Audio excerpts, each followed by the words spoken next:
What's up, Hyperdrivers? Welcome back to the channel. So today we got some really awesome news on the StarWars.com website. They revealed the cast members for the TV show, The Acolyte, that's going to be coming out on Disney Plus.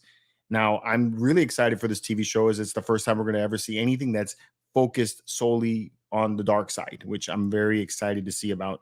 And this is the first real news that we've had about the show yet.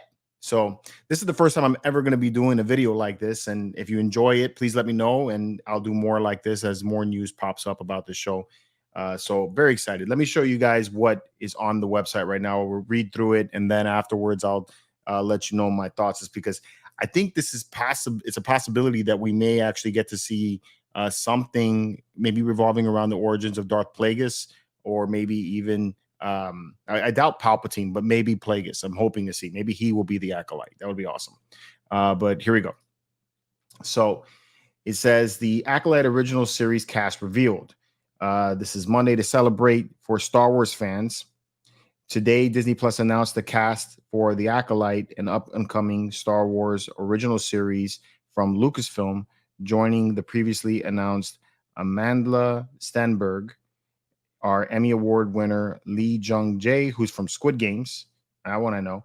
Manny Jacinto, 9 Perfect Strangers. Daphne Keane, His Dark Materials. But I know her as X-23. She played Laura in the movie The Wolverine, the last one. So that's cool. Or Logan, actually, not the Wolverine. Jodie Turner-Smith, Queen and Slim. Not really familiar with her. Rebecca Henderson, Inviting Anna.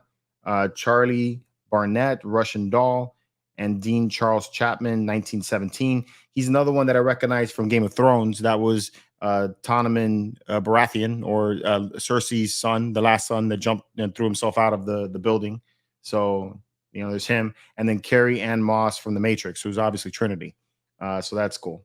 Lucasfilm also released the first behind-the-scenes image of the series, which you can see below, which looks like this.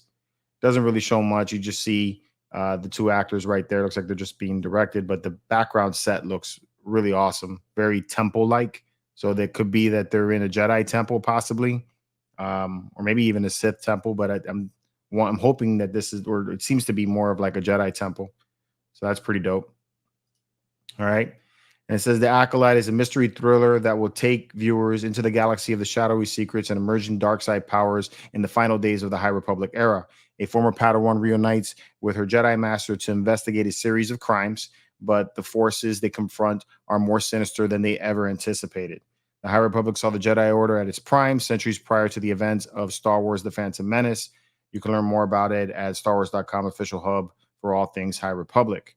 And it says from creator, showrunner, executive producer Leslie Headland, Russian Doll. I never saw Russian Doll, so I don't know what to gauge on that. Things that stand out to me here is, one, that they cast this guy Lee Jung-jae. Now he was in the Squid Games TV show, and he's an incredible actor. I really did like that TV show series. I was not on going to watch it, but then my wife threw me into it, and you know, I got involved with his character. Incredible actor, and I really like his facial expressions. You know, he emotes very well. So that's something that I want you to think about with that. All right.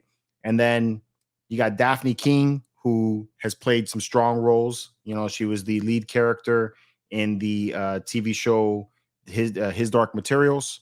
And then she was also X-23 in that Logan. So, you know, she's tough. So that's kind of cool. And then you got Carrie Ann Moss. Now, Dean Charles, I didn't see 1917. My only gauge on him is his role as Tonaman during the Game of Thrones, which I'm rewatching right now. So my thoughts on him, just based on that, if he's playing that kind of role, kind of a wimpy character. I doubt it's going to be that, though, but that's my gauge. And then you got Carrie Ann Moss, who obviously played Trinity in The Matrix, very strong role. Star Wars, at least from what I've seen, they always have, you know, a bunch of new cast people, new actors that we may not know too much about, or we may not have seen in a lot of other places. And then you get one actor or actress that is a well-known character to play kind of like the mentor role, or the lead role of like, you know, Master or something like that. You kind of like in the way of Alec Guinness playing Obi-Wan Kenobi. So I could see Carrie Ann Moss probably being like a Jedi Master or maybe even a Sith Master. Um, but with the rule of two, I'm probably leaning to her being more of a Jedi Master. Acolyte. Acolyte means that it's an apprentice, a Sith apprentice. So we're going to see some kind of Sith apprentice in this show. And with the TV show actually taking place 100 years before the events of the Phantom Menace, that puts us square in the zone of possibly seeing Darth Plagueis, is what I think. I don't think it could be um, Palpatine, because Palpatine, at least at the beginning of the Phantom Menace, would have been in his 40s, maybe, or 50s. And Sith abilities do have, yeah, I have seen where they have the ability to prolong their life using the Force.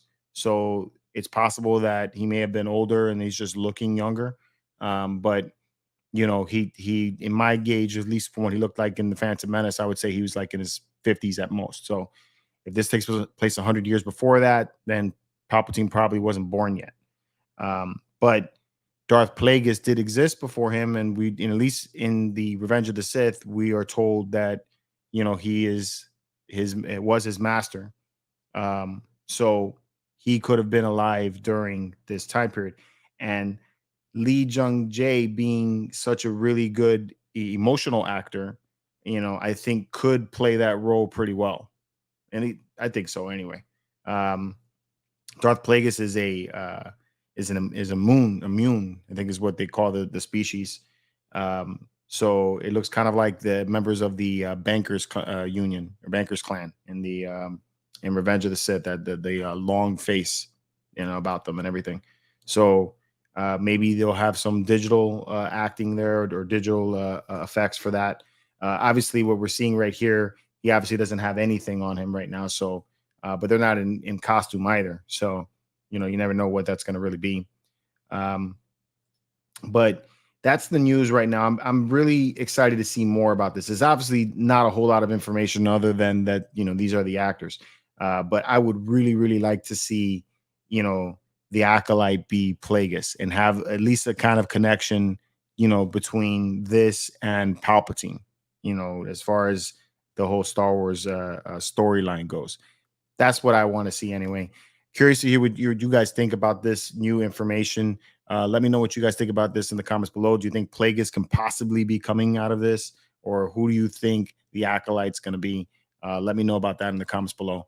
Until next time, may the Force be with you.